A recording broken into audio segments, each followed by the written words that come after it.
अभी हम स्टार्ट करने वाले हैं इस चैप्टर को जिसका नाम है इलेक्ट्रोकेमिस्ट्री। अगेन न्यूमेरिकल्स की भरमार है और जो आपका एग्ज़ाम है वो कल होगा। तो याद रखना जो सरफेस केमिस्ट्री का है वो एग्ज़ाम कल होगा। बाकी जो बैच है 6 to 7 के जितने भी बैच हैं जिनका अभी सरफेस केमिस्ट्री खत्म नहीं हुआ है उनका कल ऑफ रहेगा, ठीक है। और बाकी आपका एग्जाम होगा जो सरफेस केमिस्ट्री का वो कल होगा। शुरुआत करते हैं इस चैप्टर की। यहाँ पे इस चैप्टर में सरफेस केमिस्ट्री में आपको जो पढ़ना है वो इलेक्ट्रोकेमिकल सेल है जिसे आज हम स्टार्ट कर देंगे, ठीक है। क्या होता है इलेक्ट्रोकेमिकल सेल और क्या इसका मतलब है, सारी की सारी आज कुछ डिजाइंड वीडियो, एनिमेटेड वीडियो और कुछ लैब एक्सपेरिमेंट भी हैं, वो सारे आज की क्लास में हम देख लेंगे उनको, ठीक है। तो शुरुआत करते हैं इलेक्ट्रोकेमिस्ट्री में सबसे पहले इलेक्ट्रोकेमिकल सेल की। बेसिकली जो इलेक्ट्रोकेमिकल सेल है, इलेक्ट्रोकेमिकल जो सेल होते हैं ये दो तरह के होते हैं, जिसमें से एक का नाम है गैल्वेनिक सेल, गैल्वेनिक सेल, और एक होता है आपका इलेक्ट्रोलाइटिक सेल, इलेक्ट्रोलाइटिक सेल। तो याद रखना जो गैल्वेनिक सेल होते हैं वो ऐसे होते हैं जो आपकी केमिकल एनर्जी से, केमिकल एनर्जी से कन्वर्ट करते हैं किसमें, इलेक्ट्रिकल एनर्जी। इन्हें बोलते हैं गैल्वेनिक सेल। जनरली इस चैप्टर के अंदर इन गैल्वेनिक सेल को इलेक्ट्रोकेमिकल सेल ही बोला गया है इस चैप्टर के अंदर। पहले मैं आपको बता दूं तो जो केमिकल एनर्जी को कन्वर्ट करें इलेक्ट्रिकल एनर्जी, कितनी अजीब बात है। मतलब मैं आपको एक एक्सपेरिमेंट दिखाता हूं, ये देखो। इस एक्सपेरिमेंट में आपने सिर्फ लेफ्ट हैंड साइड में ZnSO4 यहाँ copper sulphate, copper in copper sulphate ये डाला है, ठीक है। और यहाँ से इलेक्ट्रिसिटी जनरेट हो जाती है। अब अगर यहाँ इसमें बल्ब लगाओगे तो बल्ब जो है वो आपका जल जाएगा, ठीक है। तो यहाँ पर केमिकल के इलेक्ट्रॉन के ट्रांसफर को बोल लो या फिर आयंस के ट्रांसफर को बोल लो, इनसे आपकी इलेक्ट्रिसिटी जनरेट हो जाती है। इन्हें कहते हैं हम क्या, गैल्वेनिक सेल, ठीक है। एक होते हैं आपके इलेक्ट्रोलाइटिक सेल, ये तो गैल्वेनिक सेल हो गए। एक होते हैं क्या आपके इलेक्ट्रोलाइटिक सेल, ये उल्टा काम करते हैं।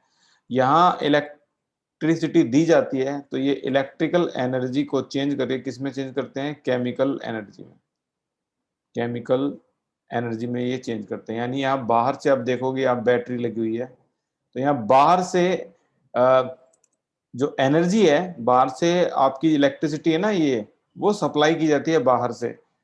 तो अब आप एक क्वेश्चन जो आपके मन में आएगा और वो ये है, आज का जो फॉर्मूला बेस बनेगा ना, तो हम उसको कल की क्लास में इम्प्लीमेंट करेंगे। तो याद रखना कल की क्लास के लिए जो है वो आज ही बेस बन जाएगा ताकि आप इनको कर पाओ। देखो ये है आपका वो सेल जिसके बारे में बात हो रही है। जिंक को डिप किया गया है ZnSO4 में और कॉपर को डिप किया गया है कॉपर सल्फेट में, ठीक है। ये आपका दिखा दिया इलेक्ट्रोकेमिकल सेल। मैंने कहा था ना जनरली आपकी केमिस्ट्री के अंदर जितने भी गैल्वेनिक सेल हैं उनको इलेक्ट्रोकेमिकल सेल का नाम ही दिया गया है, ठीक है। तो जिंक को डिप कर दिया ZnSO4 में और कॉपर को डिप कर दिया कॉपर सल्फेट में, ये एक गैल्वेनिक सेल है, ठीक है। और यहाँ से करंट के फ्लो होने से करंट जो है वो अपोजिट डायरेक्शन में जनरेट होता है। और अगर आप यहाँ पर एक बल्ब को लगा दो तो ये जो बल्ब है ना ये आपका जल जाएगा, ठीक है। ये ग्लो करेगा बल्ब आपका, ये जल जाएगा अगर आपने बल्ब लगाया। तो ये तो चलो हमारे फायदे की बात होगी, हम केमिकल एनर्जी का यूज करके इलेक्ट्रिकल एनर्जी बना रहे हैं और जो हमारा फायदा कर रहा है। आमतौर पर जो सेल होते हैं ना वो भी इसी प्रिंसिपल पे बेस्ड होते हैं। जो हम सेल रिमोट में इस्तेमाल करें, हम सेल टॉर्च में इस्तेमाल करें, हम सेल घड़ियों में इस्तेमाल करें, तो ऐसे ही सेल से हमें करंट मिलता है, ठीक है। अच्छा, तो फिर इसका क्या फायदा हुआ जो अभी हमने सीखा, इसका फायदा क्या हुआ भाई, यहाँ तो हम बाहर से करंट को पास कर रहे हैं, फायदा क्या हुआ इसका, मतलब हमारे लिए कैसे बेनिफिशियल है, मैं बताता हूँ। कई बार क्या होती है, आपकी जो एनोड है ये इम्प्योर है, ये इम्प्योर रोड है, ठीक है। अच्छा, और जब आप इलेक्ट्रिसिटी पास करते हो तो ये इम्प्योर रोड गलना शुरू हो जाती है, और गल के इसमें से प्योर आयन जो है वो यहाँ आ जाते हैं। तो थोड़ी देर बाद अगर आप देखोगे तो ये रोड बिल्कुल गल जाएगी, थिन हो जाएगी, और ये रोड आपकी थिक हो जाएगी, राइट। ये रोड ऐसे थिक हो जाती है, तो हम इम्प्योर रोड से प्योर रोड को ले लेते हैं। अब बात आती है इनकी डिफरेंस की।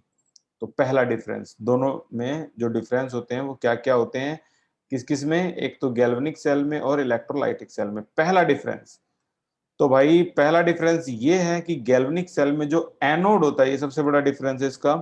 और एक तो गैल्वेनिक सेल के नाम कितने होते हैं, ये नाम भी बहुत ज्यादा है, बड़ा कर देंगे नाम, तो इसलिए हम क्या करते हैं, कोड बना लेते हैं, देव जी, ठीक है। देव डी होता तो एक मूवी के नाम पे हो जाता, लेकिन फिलहाल तो ये देव जी है। डी फॉर डैनियल, ये डैनियल सेल है, डी फॉर डैनियल, इसको डैनियल सेल भी बोलते हैं, right, Daniell. Okay, the next E, E for electrochemical cell, इसको इलेक्ट्रोकेमिकल सेल भी बोलते हैं, मैंने पहले ही बता दिया था। वी होता है वोल्टिक सेल, इसको वोल्टिक सेल के नाम से भी जाना जाता है।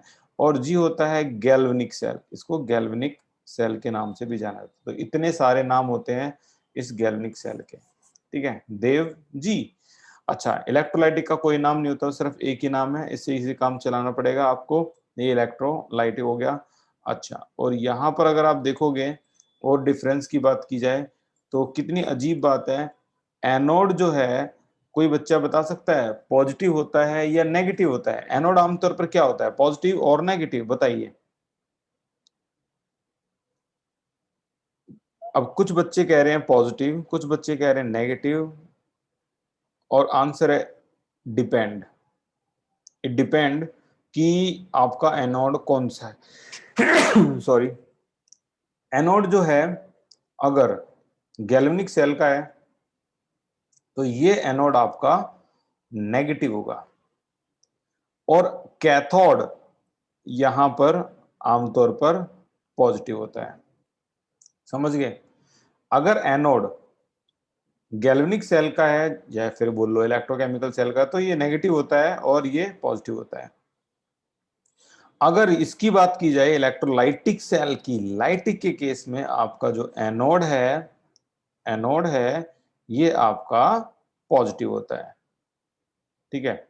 और कैथोड जो है वो आपका नेगेटिव होता है। तो जो बच्चे, आधे बच्चे पॉजिटिव बोल रहे हैं, आधे बच्चे नेगेटिव बोल रहे हैं, वो दोनों ही ठीक है अपनी अपनी जगह पे। ये देखो जादू, या पॉजिटिव बैटरी दी गई है, ये एनोड के लिए है, ये नेगेटिव बैटरी दी गई है कैथोड के लिए है, ठीक है, क्योंकि ये इलेक्ट्रोलाइटिक सेल है। अच्छा, और भी अगर हम देखें तो ये ऊपर भी इलेक्ट्रोलाइटिक सेल है, यहाँ भी हमें यही देखने को मिलेगा। ये देखो, ये नेगेटिव हिस्सा है ये कैथोड का है, और ये पॉजिटिव हिस्सा है ये एनोड का है। कुल मिला के एनोड पॉजिटिव होता है in case of electrolytic cell में। क्या करते हैं इलेक्ट्रोलाइटिक सेल, ये इलेक्ट्रिकल एनर्जी से केमिकल एनर्जी में कन्वर्ट कर देते हैं, ठीक है। और ये दोनों में डिफरेंस, क्या प्यारा डिफरेंस दिखाया गया है भाई, वाह। Difference between galvanic cell and electrolytic cell, right. यहाँ एक और डिफरेंस मैं आपको बता देता हूँ। ये एनोड यहाँ पर तो चलो नेगेटिव होता है, यहाँ पॉजिटिव होता है, हो गया हमारा कैथोड, ये पॉजिटिव है, नहीं ये भी हो गया। दूसरा डिफरेंस, आप कभी भी देखना, जो गैल्वेनिक सेल होते हैं ना, वहां दो बीकर इस्तेमाल किए जाते हैं, और ये एक ही बीकर में डाल देते हैं दोनों को।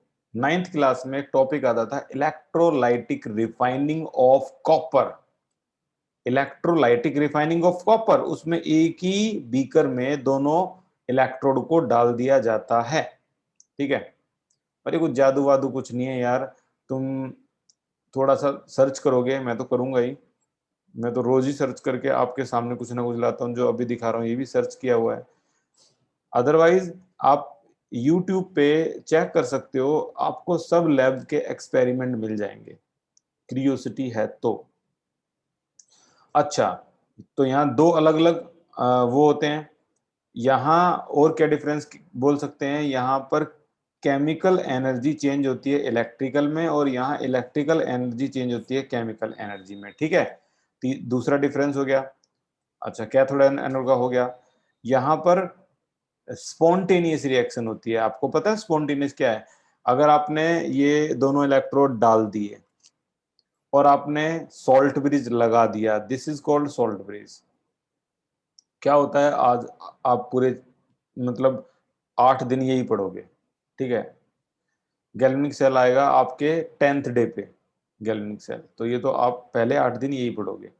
अच्छा, इलेक्ट्रोलाइटिक सेल जो होते हैं उनमें जो ये नॉन स्पॉन्टेनियस होते हैं, ये तब तक नहीं चलेंगे। इनमें क्या होता है, जैसे आपने सॉल्ट ब्रिज डाल दिया ना, तो आपके करंट फ्लो होना शुरू हो गया, मतलब इलेक्ट्रॉन फ्लो होने शुरू होंगे, जिसकी वजह से अपोजिट डायरेक्शन में करंट जो फ्लो है वो होना स्टार्ट हो गया। अच्छा, इलेक्ट्रोलाइटिक के केस में होता ये है कि ये नॉन स्पॉन्टेनियस होते हैं, यानी बाहर बैटरी जो लगी हुई है आपको स्विच ऑन करना पड़ता है। स्विच ऑन करोगे तब ये करंट आएगा और करंट ही काम करवाएगा। ठीक है, यहाँ पर कुछ स्विच ऑन स्विच ऑफ नहीं, बस जैसे आपने डाला ये सॉल्ट ब्रिज और ये इलेक्ट्रोड, करंट स्टार्ट हो गया इसका, यानी ये करंट जनरेट करता है गैल्वेनिक सेल, ये करंट का यूज करता है इलेक्ट्रोलाइटिक सेल। ठीक है, तो जाहिर सी बात है, do not require external voltage, but यहाँ रिक्वायर होती है एक्सटर्नल वोल्टेज करंट बाहर से सप्लाई करने में। ओके, तो अभी हम चलते हैं दोबारा से वहीं पे जहां हम थे। तो एक बहुत मेजर डिफरेंस है वो हमने पढ़ लिया। अब हम अपना पूरा एफर्ट डालेंगे क्या सीखने में, हम सीखने में एफर्ट डालने वाले हैं कि इलेक्ट्रोकेमिकल सेल कैसे काम करता है। डेली लाइफ में मैंने बता दिया कितने होते हैं ये इलेक्ट्रो केमिकल, यानी गैल्वेनिक सेल कैसे काम करता है। ठीक है, तो इलेक्ट्रोकेमिकल सेल जो है, इसको आमतौर पर गैल्वेनिक, कई बच्चे अभी भी दिमाग में ये लेके घूम रहे होंगे कि यार इलेक्ट्रोकेमिकल सेल के तो 2 टाइप होती हैं, हम हमेशा इसको यही क्यों बोलते हैं, क्योंकि आपकी पूरी बुक में गैल्वेनिक सेल को इलेक्ट्रोकेमिकल सेल बोला गया है। और रियल जो डिस्टिंग्विश होता है, आप बीएससी की बुक पढ़ोगे तो उसमें पता लगेगा कि वो यही है, रियल फ्लो चार्ट उसका यही होता है।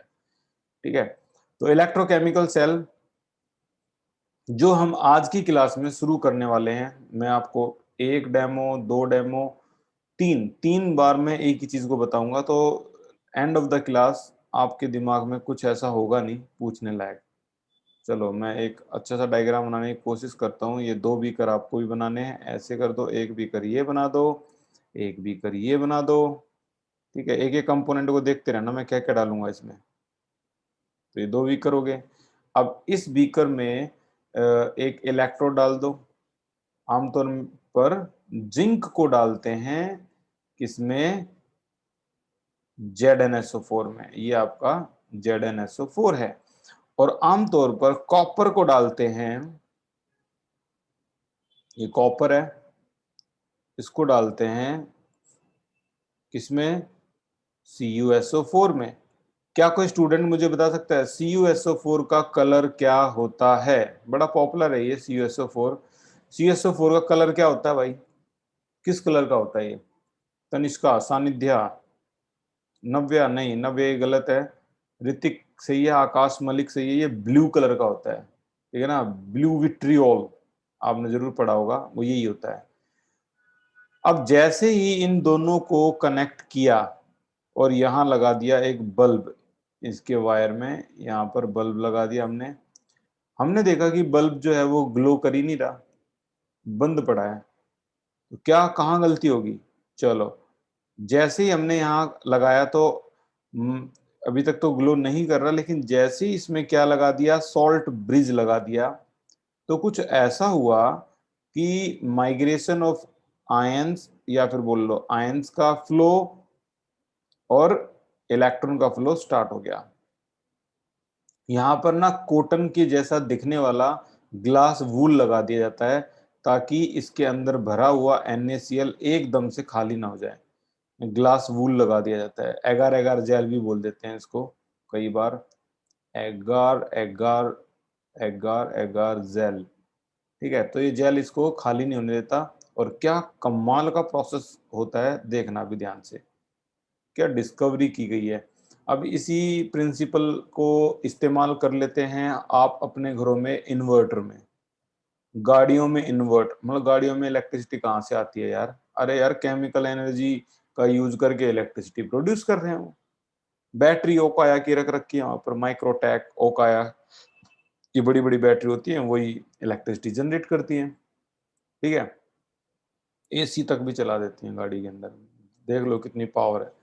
तो ये सारी की सारी जो यूज हैं वो इस चैप्टर में आपको पता लगेंगे, और जो प्रिंसिपल है, जो मेन चीज होती है, वो मैं अभी आपको समझाने वाला हूँ। 2 बार मैं यहाँ रिपीट करूंगा, फिर मैं इनके जो डायग्राम है उनको देखेंगे, वहां रिपीट, फिर वीडियो जब आएगी ना लास्ट में, वो तो सब कुछ क्लियर ही करके जाएगी। होता कुछ ये है, जैसे ही आपने सॉल्ट ब्रिज लगाया, this is called salt bridge, लगाया, तो यहां से जिंक की जो इलेक्ट्रोड थी ये टूट गई यहां से, और इसने क्या निकाल दिया सॉल्यूशन में, Zn2 पॉजिटिव। कैसे निकाला होगा? जिंक ने 2 इलेक्ट्रॉन लॉस किए होंगे और ये आयन बना होगा, इस तरह से बना होगा, राइट। जो ये 2 इलेक्ट्रॉन गए हैं, ये आपके 2 इलेक्ट्रॉन यहां आपको जाते हुए दिखाई देंगे, ये 2 इलेक्ट्रॉन है, ये जिंक के छोड़े हुए हैं, तो यहाँ की तरफ जा रहे हैं, और ये ट्रेवल करते करते करते करते यहाँ पहुंच जाते हैं, 2 के 2 यहाँ आ जाते हैं। ठीक है, अब जिंक ने जो 2 इलेक्ट्रॉन लॉस किए हैं वो वहां गए, जिंक सॉल्यूशन में क्या रहेगा, Zn2 पॉजिटिव। अब इस Zn2 पॉजिटिव को न्यूट्रलाइज करने के लिए सॉल्ट ब्रिज से कौन आएगा, बताइए। NaCl में से कौन आएगा इसको न्यूट्रलाइज करने के लिए? बहुत बढ़िया, तनिष्का, आकाश मलिक, अरुणा, अन्नू, पलक, पलक भी ठीक है, आदित्य ये गलत है, आंसर है क्लोरीन आएगा। और एक क्लोरीन नहीं, 2 क्लोरीन आएंगे और इसको कर देंगे न्यूट्रलाइज, ZnCl2। क्या सॉल्यूशन में ZnSO4 का यूज हुआ? आंसर है नहीं हुआ। ठीक है, अब ये इलेक्ट्रॉन यहां पर आए और यहां आ गए, आपने लेफ्ट हैंड जो है इसका वो पूरा अच्छी तरह समझ लिया है, अब इसका राइट हैंड जो है वो और समझ लो, खेल खत्म।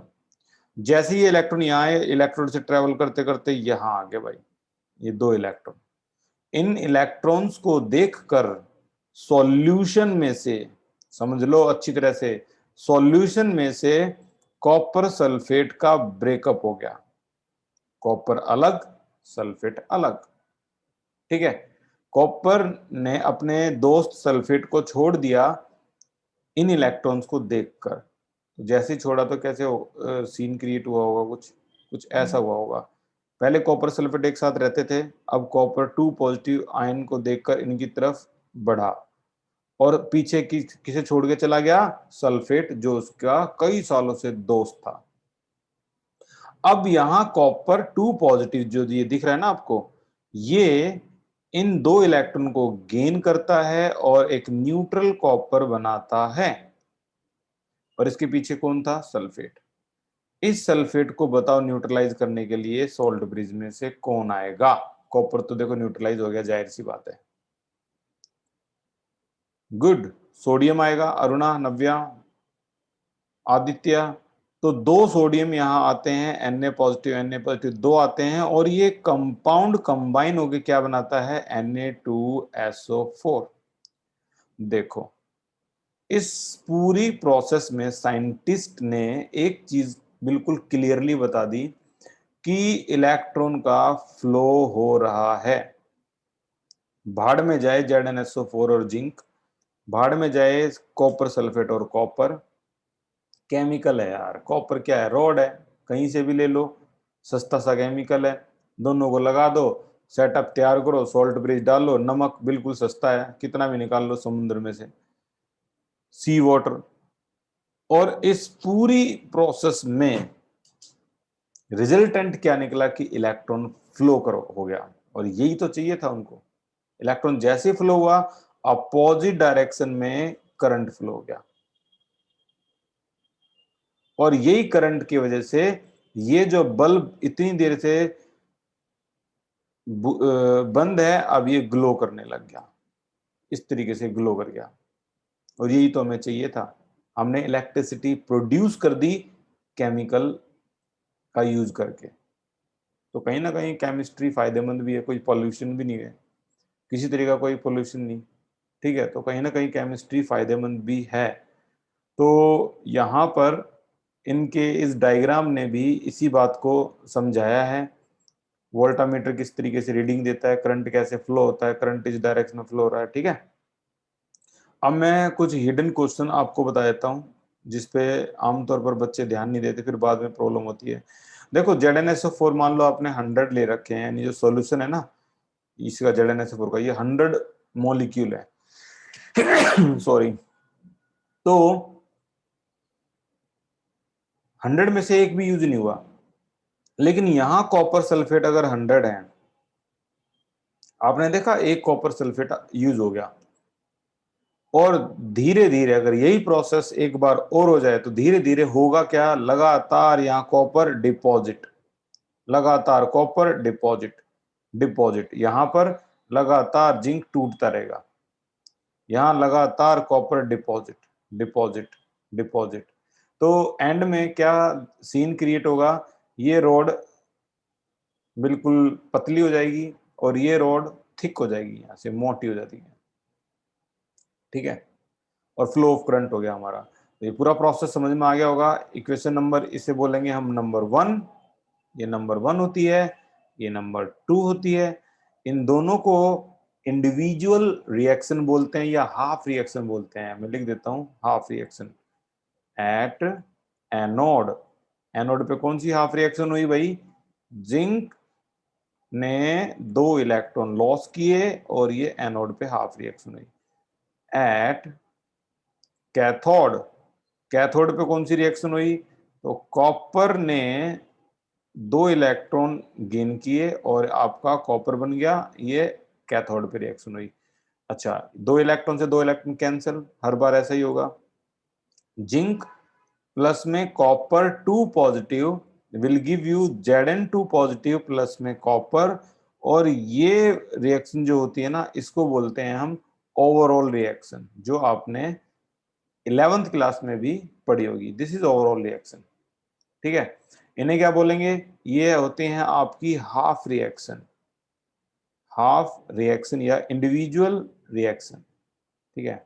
ये आपकी हाफ रिएक्शन है। अच्छा, इतना प्रोसेस अगर आपको समझ में आ गया है और ये जो दिख रहा है आपको, अब इनके लिए हम एक वीडियो देखते हैं।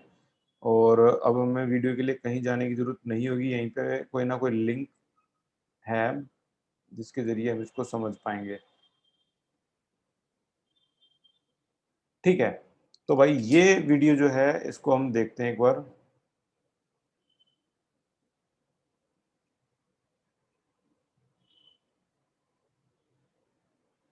एक मिनट, इससे पहले ये वाली सही रहेगी, एक एनिमेशन देखते हैं पहले। ये एक बहुत बढ़िया एनिमेशन बनाया है, और इस एनिमेशन में साफ साफ दिखाया गया है कि जिंक को कैसे डिप किया है इसमें, और कॉपर को डिप कर रखा है कॉपर सल्फेट में, ठीक है। ये जितना भी आपको जो ये पोर्शन दिख रहा है यहाँ पर, ये पूरा जिंक है, एक जिंक टूट के यहाँ जाएगा, ठीक है। और ये सल्फेट भी आपको दिख रहे होंगे, कॉपर सल्फेट ब्लू कलर में, यहाँ पे ये कॉपर सल्फेट है, ये पूरा का पूरा एक कॉपर है, कॉपर की रॉड है। और ये छोटे छोटे दिख रहे हैं ना, ये सल्फेट, और ये ऑक्सीजन बहुत छोटे दिखा बना रखे हैं, तो ये SO4 है। हुआ कुछ ये कि ये जो सॉल्ट ब्रिज दिखाया है, सॉल्ट ब्रिज के अंदर क्या है, NaCl है, ये सॉल्ट ब्रिज है। और ये इलेक्ट्रॉन के फ्लो होने की वजह से ही ये बल्ब जलता है। अगर सॉल्ट ब्रिज है तो भाई देखो बल्ब तो जलेगा, क्योंकि सर्किट पूरा हो गया ना यहाँ पे। अब इंडिविजुअल रिएक्शन देखें तो ये एक रिएक्शन है Zn की, यहाँ पर ये बताते हैं कैसे।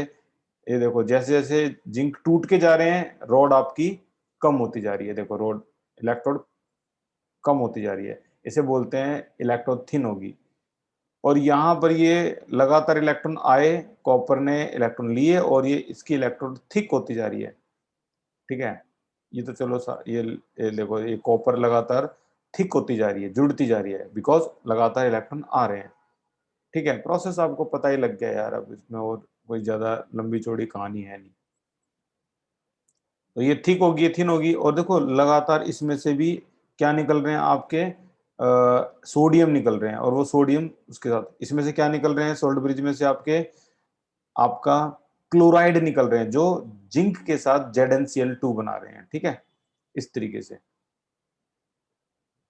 तो आसान सा एक डेमो है, और मुझे नहीं लगता कि किसी को समझ में ना आया होगा। बहुत सिंपल और स्ट्रेट डेमो है, बट लेबोरेटरी के अंदर कैसे परफॉर्म किया जाता है, एक एक वीडियो ये भी आपको देखनी चाहिए, बहुत जरूरी, क्योंकि रियलिटी जो है वो थोड़ा सा इस तरीके से होती है। ये रियल आपका दिखाया गया है कि जब डिप किया, देखो ब्लू कलर है ना, तो ये आपका कॉपर है, तो कॉपर को कॉपर सल्फेट में डिप किया गया है, और ना ये बहुत रिएक्शन खत्म होने के बाद यही कॉपर का जो कलर जो ब्लू होता है ना, वो लगातार, देखो मैंने कहा है कॉपर सल्फेट में से कॉपर टूट टूट के सल्फेट को छोड़ छोड़ के भागता है। तो कॉपर सल्फेट तो कम होता जा रहा है ना, पहले 100 था कॉपर सल्फेट, एक टूटा तो 99 रह गया कॉपर सल्फेट, फिर एक और टूट गया, SO4 को तो पीछे छोड़ा जा रहा है, बेचारा SO4 क्या कर रहा है, SO4 सॉल्ट ब्रिज में से सोडियम को कैप्चर कर रहा है। तो कॉपर सल्फेट जो कि ब्लू कलर का होता है, ये लाइट ग्रीन हो जाता है आफ्टर द रिएक्शन, और देखो कितना डिपोजिशन हो गया ये। ठीक है, तो कॉपर पे डिपोजिशन होता है, और ये जो रिएक्शन है, कोई बच्चा बताएगा इसको, रिएक्शन को क्या बोलते हैं, इस रिएक्शन को क्या बोलते हैं? चलो ट्राई करो, है कोई जो मुझे बता सकता है इस रिएक्शन को हम क्या बोलेंगे, क्या नाम दोगे इसको? बहुत बढ़िया गीतिका, पलक, इसे बोलते हैं ओवरऑल रिएक्शन। इस रिएक्शन को बोलते हैं ओवरऑल रिएक्शन, नाम याद कर लो यार। This is called overall reaction, वो इंडिविजुअल रिएक्शन थी, ये ओवरऑल रिएक्शन है। ठीक है, ये कुछ सेटअप है, इसमें वही चीज दिखाएंगे कि जब दोनों को डाला तो बल्ब नहीं जला, लेकिन जैसे ही इसमें सोल्ट ब्रिज डाल दिया तो भाई इलेक्ट्रॉन का फ्लो हो गया स्टार्ट, क्योंकि सर्किट जो है अभी अनकंप्लीट है। अब तुम ही बताओ यार, अगर ये जिंक छोड़ भी दे, तो जिंक को न्यूट्रलाइज करने के लिए Cl, यहाँ पर NaCl की जगह क्या डाला है, N2SO4। कई टीचर ये भी बोलते हैं कि आपका ना जो सॉल्ट ब्रिज है और इसमें से ना कॉमन आयन होना चाहिए, तो यहाँ SO4 कॉमन आयन है। यहाँ पर देखो बल्ब जल गया, और इसकी EMF भी बता दी, वोल्टेज भी बता दी 1.1 वोल्ट। आप कभी भी रिलायंस फ्रेश जाओ, ड्यूरो सेल लो या कोई भी सेल लो, तो उसके पीछे ना वोल्टेज दी होती है कि इसकी 2.17 वोल्ट है। ठीक है ना, हर किसी की वोल्टेज दिखाते हैं वहां पे। तो ये जो रिएक्शन है, इंडिविजुअल रिएक्शन, और कैसे ये टूटता है, ये जिंक यहाँ से टूटा, ठीक है, और अब यहाँ से कौन आएगा, SO4 आ जाएगा जिंक के पास। अच्छा, कॉपर यहाँ टूटा, 2 इलेक्ट्रॉन लेके यहाँ पर गेन हो गया। ठीक है, ये एनोड है, ये कैथोड है, और बड़ी अजीब बात है, यहाँ एनोड नेगेटिव है, और इलेक्ट्रोकेमिकल सेल या गैल्वेनिक सेल के अंदर एनोड नेगेटिव ही होंगे, पॉजिटिव नहीं होते है।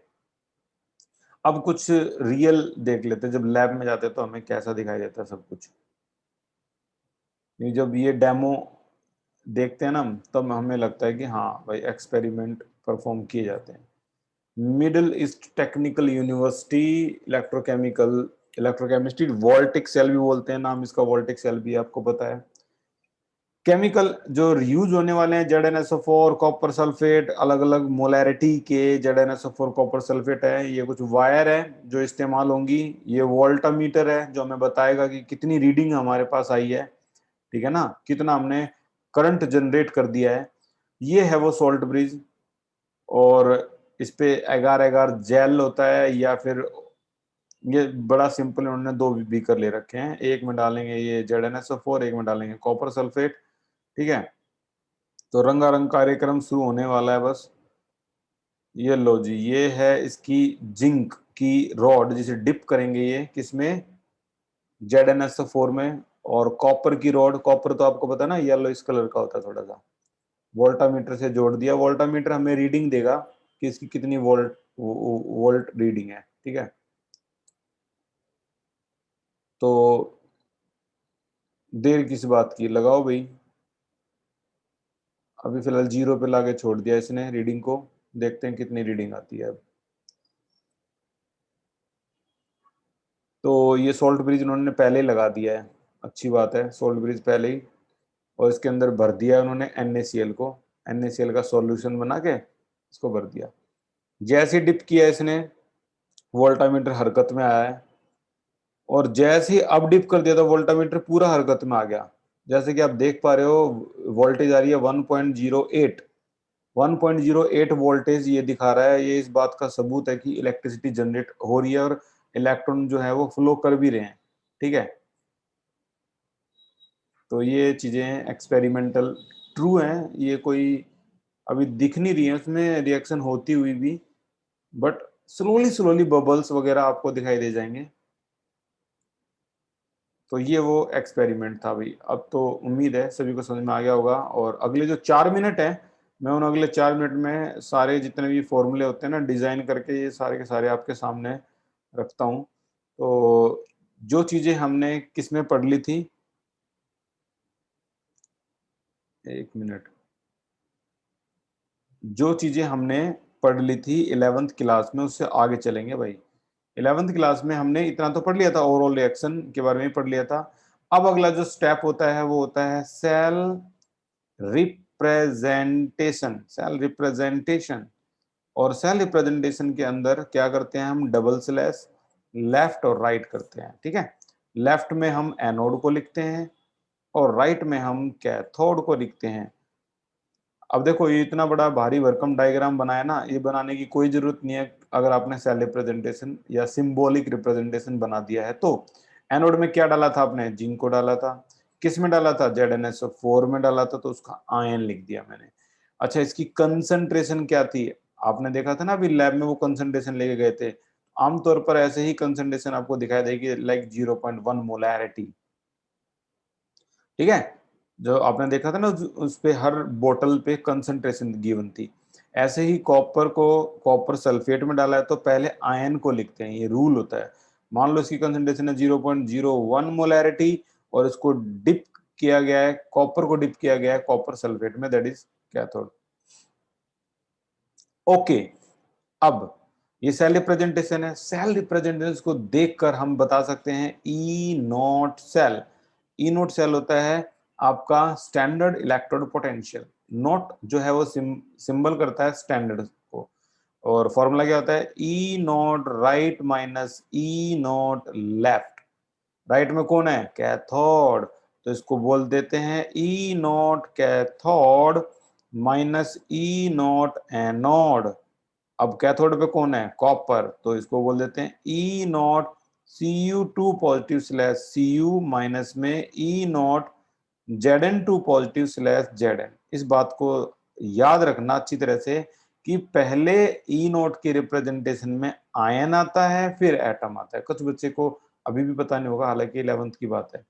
पहले आयन आता है फिर एटम आता है रिप्रेजेंटेशन के अंदर, राइट। तो मैं इसको बोलूंगा कि ये आपका क्लियर फॉर्मूला है, ई नोट कैथोड माइनस में ई नोट एनोड, ठीक है। अच्छा, अब अगर अगर आपको इस फॉर्मूले में देखना हो ई सेल, देखो ई नोट सेल के फॉर्मूले को करते समय हम सेल रिप्रेजेंटेशन को देखते हैं और ई सेल को करते समय हम ओवरऑल रिएक्शन को देखते हैं। कहाँ है हमारी ओवरऑल रिएक्शन, ये रही ओवरऑल रिएक्शन, ठीक है। अब कैसे आया ये, इसकी तो जो वैल्यू है तो मैं कल बता दूंगा अच्छी तरीके से, बड़ा सिंपल है यार, डेरिवेशन है, वैसे एग्जाम में आते नहीं लेकिन फ्री में कल आपको बताऊंगा। Answer E naught cell minus 0.059 by n log right upon में लेफ्ट का आयन।